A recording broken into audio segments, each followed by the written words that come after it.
और देवर्षि नारद कौन है? भगवान श्री कृष्ण गीता में कहते हैं देवर्षियों में मैं नारद हूं, यानी देवर्षि नारद कोई और नहीं, मेरा ही स्वरूप है। नारद कोई सामान्य छोटा मोटा व्यक्ति नहीं है। भगवान कहते हैं नारद के रूप में मैं ही हूं जो वीणा बजा करके हरि का गुण गाता हूं।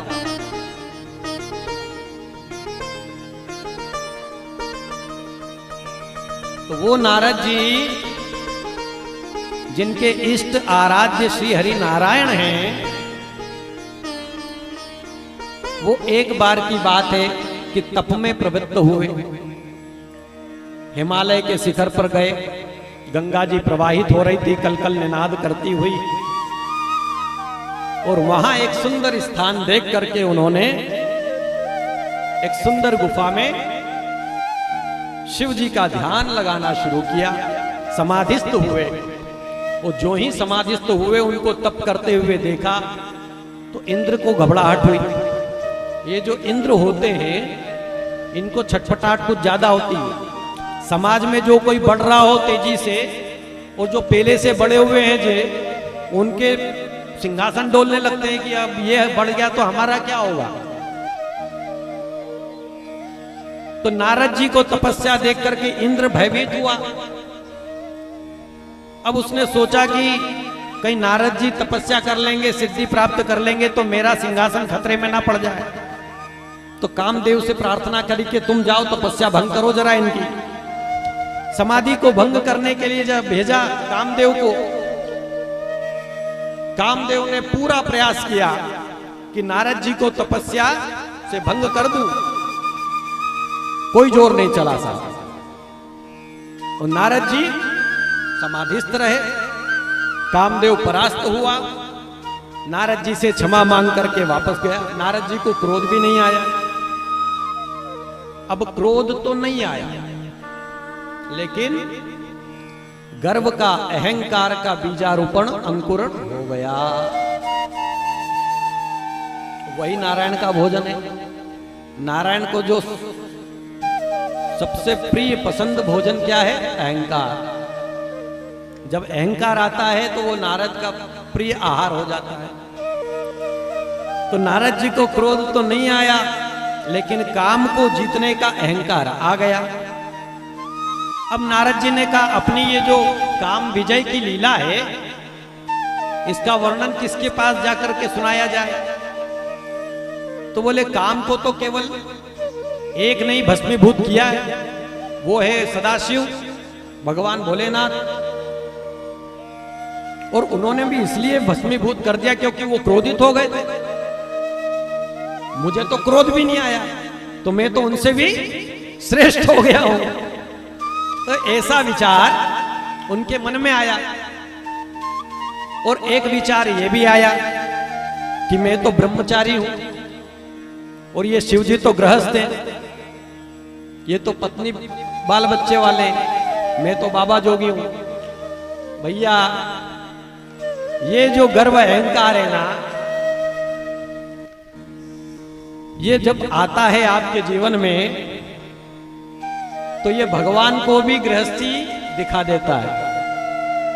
भगवान भी गृहस्थ नजर आने लग जाते हैं। खुद को बैरागी साधु समझता है और भगवान को गृहस्थी समझने लग जाता है। तो शिव जी के पास गए और अपनी काम विजय की लीला का पूरा वर्णन सुनाया। अब शिव जी ने तो सोचा था कि बड़े दिनों बाद नारद जी आए हैं तो भगवान राम की, हरि नारायण की कथा सुनाएंगे। संतों के मकसद क्या कथा ही मिलती है सुनने से। पलिन्नों ने अपना मार चरित्र सुनाया। मार है कहते हैं काम को। काम का एक शब्द है मार। मार से कभी कोई बच नहीं पाया। नारद जी ने वहां जाकर शिव जी को मार चरित्र सुना दिया, रामचरित सुनाने के बजाय। शिव जी ने बड़े ध्यान पूर्वक सुन तो लिया, पर बड़े प्रेम से, विनय से नारद मुनि को समझाया कि देखो ये तो ठीक है तुमने मेरे से ये बात कही है, पर आगे अब किसी से मत कहना, और खासकर श्री हरि नारायण से तो बिल्कुल भी मत कहना। और कभी अगर वो आगे रहकर भी चर्चा करें तो इसको गुप्त रख लेना, छुपा लेना, बात पलट देना, इसकी चर्चा मत करना। अब नारद जी मन ही मन सोच रहे हैं कि मेरी उपलब्धि देख करके इनको ईर्ष्या हो रही है, क्योंकि ये तो काम को भस्म कर रहे थे तो क्रोध आ गया था। मैं तो इनसे जरा ऊंचे दर्जे पर अवस्थित हो गया हूं, इसलिए इनको जो है मेरे से ईर्ष्या हो रही, इसलिए बोल रहे हैं कि श्री हरि नारायण को मत बताना। अब शिव जी तो मन के भाव सब जानते हैं, उन्होंने अपने 2 रुद्र गुणों को नारद जी के पीछे लगा दिया कि भैया इनका ख्याल रखना, ये तो नारायण का ही भगत, और नारायण का भगत तो मेरा भी बड़ा प्रिय होता है, इसके क्षेम कल्याण का जो है मुझे भी ध्यान रखना पड़ता है। तो दोनों तुम इसके साथ साथ रहना। दोनों रुद्रगण नारद जी के पीछे पीछे हो लिए। अब नारद जी गए, बोले अब विष्णु भगवान के पास ही चला जाए। विष्णु भगवान के पास गए। विष्णु भगवान ने द्वार से दे, वो तो सर्वांतर्यामी है। उन्होंने देखा कि नारद जी की चाल आज कुछ मतवाली मदमस्त लग रही है। पहले आते थे तो बाबा जोगी की पकड़ चाल एक अलग अंदाज में होता था मामला। आज जब आ रहे हैं तो कुछ राजशाही से ठाट बाट से आ रहे हैं।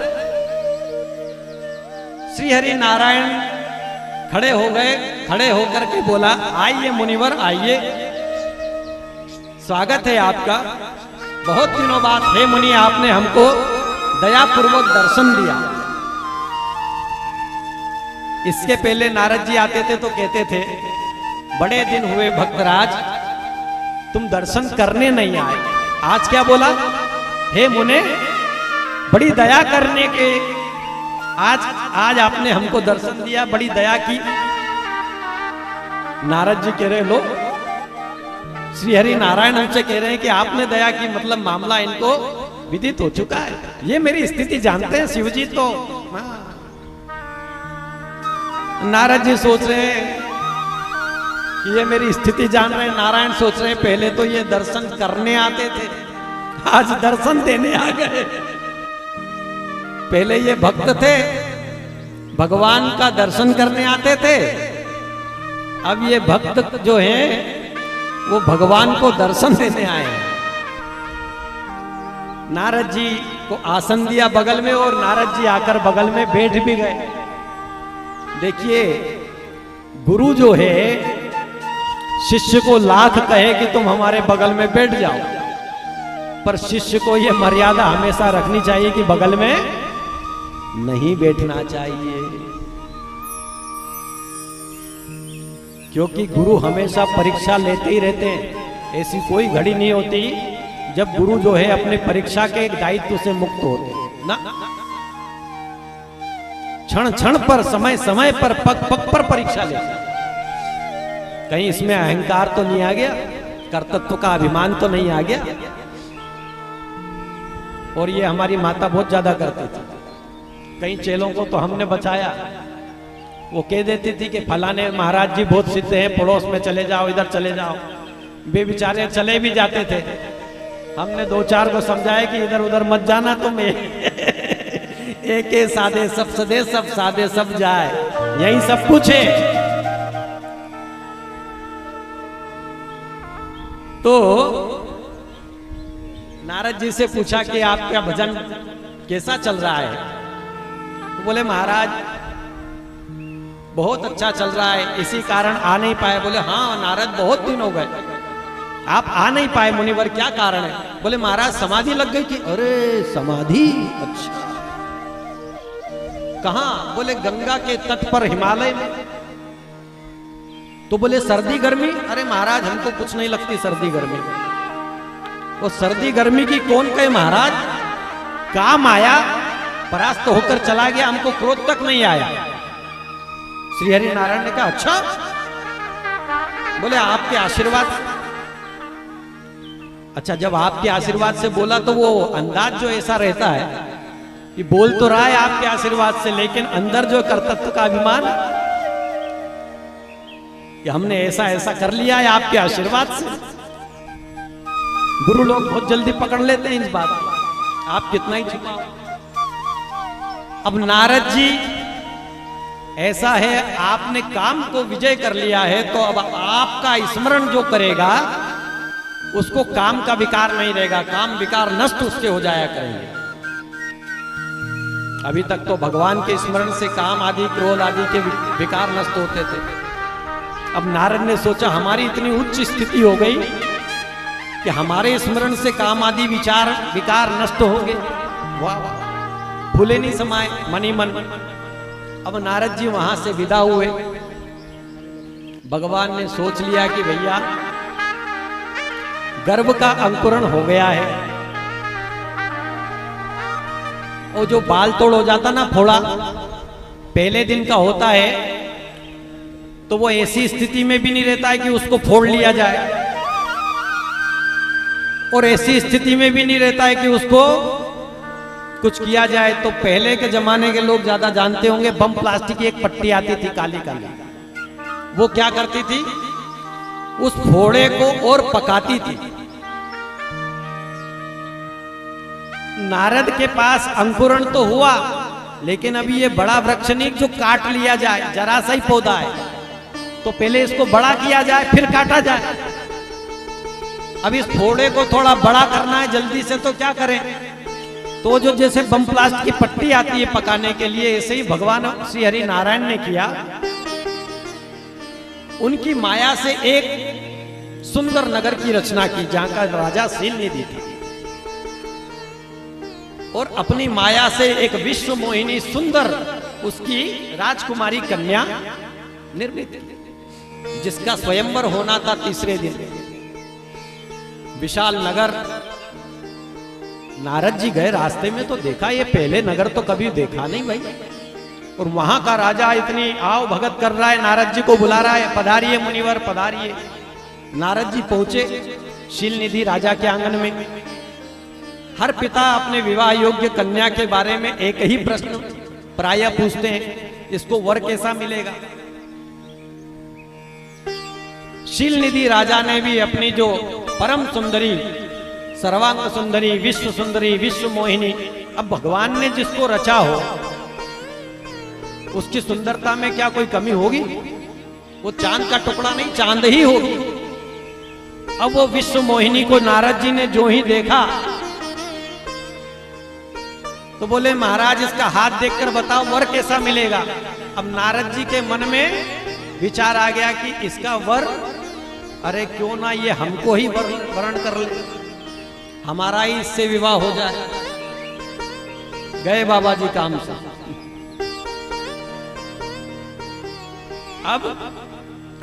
अब है तो वो संत वेश में कैसे बोले, मर्यादा नहीं कहती, मन में कुछ और विचार चल रहा है, ऊपर से कुछ और है। अब करें क्या। तो नारद जी ने मन ही मन विचार किया कि इतनी सुंदर स्वरूपवती, शीलवती, सर्वांग सुंदरी, विश्व मोहिनी कन्या मुझ बाबा जोगी के गले में कैसे माला डालेगी, तीसरे दिन स्वयंवर होना है, इसको तो बड़ा सुंदर दूल्हा चाहिए होगा। उसने कहा इसको बहुत सुंदर वर की प्राप्ति होगी। तो बोले महाराज, राजा ने कहा आप भी पधारिए स्वयंवर में, आपके सम्मुख सन्निधि में, आपकी उपस्थिति में इसका पानी ग्रहण हो, इससे सुंदर और क्या बात होगी, आप आशीर्वाद देने अवश्य पधारे। नारद जी ने कहा चलो अवसर तो मिला आने का, ये अच्छी बात है, शुभ सगुन है। अब नारद जी सोच रहे हैं कि तीसरे दिन स्वयंवर होना है, रूप राजकुमारी जैसा तो सुंदर है नहीं, क्या करूं। अब मियां की दौड़ मस्जिद तक और भक्त की दौड़ भगवान तक। अब नारद जी के इष्ट आराध्य श्री हरि नारायण 24 घंटा 12 महीना 32 घड़ी एक ही काम, नारायण नारायण। तो बोले अब नारायण को खोजने कहां बैकुंठ जाऊंगा, इतना समय नहीं है। तो वहीं ध्यान धरा रास्ते में ही कि हे श्री हरि नारायण, आप इतने सुंदर हैं, त्रिभुवन ललित हैं, आपकी सुंदरता पर मोहित होकर के समुद्र की पुत्री स्वयं लक्ष्मी ने आपके गले में वरमाला डाल दी थी। सारे देवी देवता खड़े रह गए थे, सब देवी देवता राक्षस गंधर्व किन्नर सबको छोड़ करके भगवती पराम्बा लक्ष्मी ने आपके गले में वरमाला डाली थी, इसलिए आप अपना रूप मुझे दे दो। अब भगवान भी हंसी कर रहे हैं, मन में सोच रहे हैं ये कैसा भगत है, अरे स्वरूप मांगता। भक्त को क्या मांगना चाहिए? स्वरूप, आत्मा का स्वरूप। वो मांग क्या रहे हैं? बोले रूप। वो बोले रूप हमारा, वो ब्याह तुम्हारा। रूप तो हमारा मांग रहा है और ब्याह खुद का मांग रहा है, ये कैसा गजब भगत है। अब नारद जी विचार कर रहे हैं भगवान से कि प्रभु मैं ये सही कर रहा हूं कि गलत कर रहा हूं, क्या कर रहा हूं, पेशो पेश में है।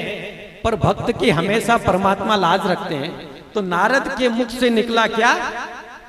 जही विधि होई नाथ हित मोरा, ओ करहूं सो बेगी दास मैं तोरा। जही विधि होई नाथ हित मोरा, ओ करहूं सो बेगी दास मैं तोरा। जिस प्रकार भी है नाथ मेरा हित हो, मेरा कल्याण हो, वही आप कीजिए और जल्दी कीजिए, त्वरित कीजिए। प्रभु नारायण मन ही मन में हंस रहे हैं, बोले हम नारद तुम्हारा कल्याण ही नहीं करेंगे, परम कल्याण करेंगे। तो संस्कृत में बंदर का जो रूप है, वानर का जो मुख है, उसको हरि बोलते हैं, हरि, हरि रूप। तो भगवान ने कहा इसने हरि रूप मांगा है तो हरि रूप दे देता हूं। तो भगवान श्री हरि नारायण ने बंदर का मुख नारद जी को दे दिया। अब वो जो बंदर का मुख नारद जी को हो गया तो वो सबको नहीं दिखेगा। भगवान भक्त की हंसी नहीं कराते, केवल 5 लोगों को। किनको? वो जो भगवान शिव के 2 रुद्रगण थे उनको, एक श्री हरि नारायण को, 2 और 1 3, एक विश्व मोहिनी कन्या को 4 और एक स्वयं नारद को 5। बस ये 5 लोगों ने ही नारद जी का वो मुखड़ा देखा, बाकी और किसी ने। अपने भक्त की कहीं हंसी नहीं कराते भगवान, कितना भी कुछ क्यों ना हो जाए। तो नारद जी ने वो रूप धारण कर लिया। नारद जी को लगा भगवान ने अपना रूप दे दिया है, अब मैं चलूं स्वयंवर की ओर। गए वहां बिल्कुल चटक मटक श्रृंगार करके, और भगवान जो है श्री हरि नारायण सुंदर राजकुमार बनकर के वहां पधारे। और विश्व मोहिनी ने नारद जी की तरफ देखा भी नहीं, क्योंकि वो जो देखा तो बंदर का मुंह, चिढ़ गई इनसे, मुंह फेर लिया। और राजकुमार जो सर्वांग सुंदर श्री हरि नारायण थे, उनके गले में जाकर के जयमाला वरमाला डाल दी। और नारद जी के देखते ही देखते श्री हरि नारायण दुल्हन को लेकर के, उस विश्व मोहिनी को लेकर के वहां से विदा हो गए। अब इधर रुद्रगण जो है नारद जी को देखकर हंसने लगे। नारद जी रुद्रगणों को देख करके कुपित हुए। तुम तो बोल रहे थे वाह क्या स्वरूप है, दिव्य सुंदर है, आपके गले में ही वरमाला डलेगी, आज आपका विवाह होगा। स्वामी जी क्या बात है, क्या बात है, क्या बात है। और बोले विवाह तो हमारा हुआ नहीं, वो राजकुमार आया और ले गया। तो बोले प्रभु स्वामी जी जरा एक दृष्टता है, बोले जरा दर्पण में अपना मुख तो देखो। अब बोले दर्पण देखने कहां जाए? बोले ये सरोवर में ही देख लो। तो सरोवर में जो झांक करके नारद जी ने अपना मुख देखा, तो देखा तो बंदर का सा मुख। क्रोध में तमतमा गए। और जब क्रोध में तमतमाए तो बोले अब मैं खबर लूंगा। मेरे साथ में इतनी अभद्रता की, वो भी मेरे श्री हरि नारायण ने, मेरे इष्ट उपास्य ने। अच्छा, सारी धारणा विदित हो गई। अब उन्होंने कहा मैं चलता हूं, खबर लेता हूं। रास्ते में ही भगवान विष्णु मिल गए। अब भगवान विष्णु भी कम कौतुकी नहीं महाराज। एक और वामांग में श्री लक्ष्मी जी विराज रही हैं, और सीधे हाथ पर जो है वही विश्व मोहिनी सुंदरी। अब नारद जी को और गुस्सा आया कि हमारा तो एक भी विवाह नहीं होने दिया, ये दो दो को लिए वो साथ घूम रहे हैं। तो बोले नारद जी बोले हम आप ही के पास आ रहे थे। विष्णु भगवान बोले बोलो नारद क्या सेवा करें हम आपकी। बोले आपने तो कर ली, अब हम करेंगे। आपने कर लिए, अब हम करेंगे। बोले क्या करेंगे। नारद जी ने कहा कपटी स्वार्थ कुटिल तुम ओ सदा कुटिल व्यवहार। सदा कपट व्यवहार, कपटी कुटिल और आप स्वार्थी हैं। भगवान हंसने लगे। बोले क्यों। बोले पर संपदा सकहु नहीं देखी ओ तुम रे ईर्षा कपट विशेषी। दूसरे की जो खुशी है वो तुमको सुहाती नहीं है। दूसरे के घर खुशी हो तो तुम्हारा मन जो है वो कुड़कुड़ करने लगता है। इसलिए जो तुम हो वो हमारी खुशी देख नहीं पा रहे थे। तुमने जाकर राजकुमार का सुंदर मुख बनाया, रूप सजाया और विश्व मोहिनी को ब्याह लिए। अब सावधान हो जाओ, हमारे शाप से ग्रसित होना पड़ेगा। तुम इतने निर्लज्ज क्यों हो, उच्छृंखल क्यों हो गए हो। क्योंकि परम स्वतंत्र न सिर पर कोई ओ भावई मन ही करहु तुम सोई। जो तुम्हारे मन में आता है वही करते हो, पर आज तुम्हारा पाला नारद से पड़ा है, सावधान हो जाओ। नारद ने शाप दिया कि जिस प्रकार राजा के रूप में आपने मुझको छला है तो जाओ अब आप भी राजकुमार बनोगे। और आपने मेरा विवाह नहीं होने दिया है महाराज, तो अब प्रिया के विरह में आप भी वन वन में डोलोगे। बोले तथास्तु नारद। और मुझे ये हरि का रूप दिया है ना, बंदर बनाया है, इन्हीं बंदरों से आपको काम पड़ेगा। अरे बोले नारद सुन तो सही, जो मेरा बंदर बन जाता है ना उसको, जो मेरे आगे नाच लेता है बंदर बन के, उसको माया मेरी नहीं नचा पाती है। जो मेरा बंदर बन, तो शिव जी महाराज प्रसन्न हो गए। शिव जी ने तुरंत जो है रुद्र रूप अपना त्याग करके हनुमान जी के अवतार में अवतार ले लिया। बंदर का अवतार क्यों ले लिया भैया। भगवान के इशारे पे नाचना अच्छा, माया के इशारे पे नाचना ठीक नहीं है। अब जो ही भगवान श्री हरि नारायण ने अपनी माया हटाई, नारद जी का भ्रम भंग हुआ। अब नारद जी चरणों में गए, प्रभु ये मेरे से कैसी दृष्टता हो गई। मैंने अपने इष्ट आराध्य, मेरे प्राणाराध्य भगवान को ही श्राप दे डाला, मेरा श्राप मिथ्या हो जाए। अरे बोले नारद, जो गुरु होते हैं, जो स्वामी होते हैं, जो इष्ट होते हैं, वो हर किसी से हर कुछ सामान नहीं ले लेते। जो परम प्रिय निकटस्थ उनका होता है उसी से कुछ आदान प्रदान कहते हैं, उसी से व्यवहार करते हैं। और मुझे तो अवतार लेने के लिए कारण चाहिए था, तुम्हारा शाप तो एक बहाना बन गया। मुझे रामावतार लेना है इसलिए तुम्हारा शाप निमित्त बन गया। अब तुम घबराओ नहीं। अब नारद ने वो जो दो रुद्रगण हंसी उड़ा रहे थे उनको शाप दिया कि तुम मेरी हंसी उड़ा रहे हो ना, जाओ जाकर राक्षस हो जाओ। अब उन्होंने कहा महाराज हमारा शाप का विमोचन कैसे होगा। बोले हरि आएंगे और तुम्हारा उद्धार करेंगे। तो वही रावण और कुंभकर्ण हुए और उन्हीं का उद्धार करने के लिए भगवान राम और लक्ष्मण के रूप में पधारे।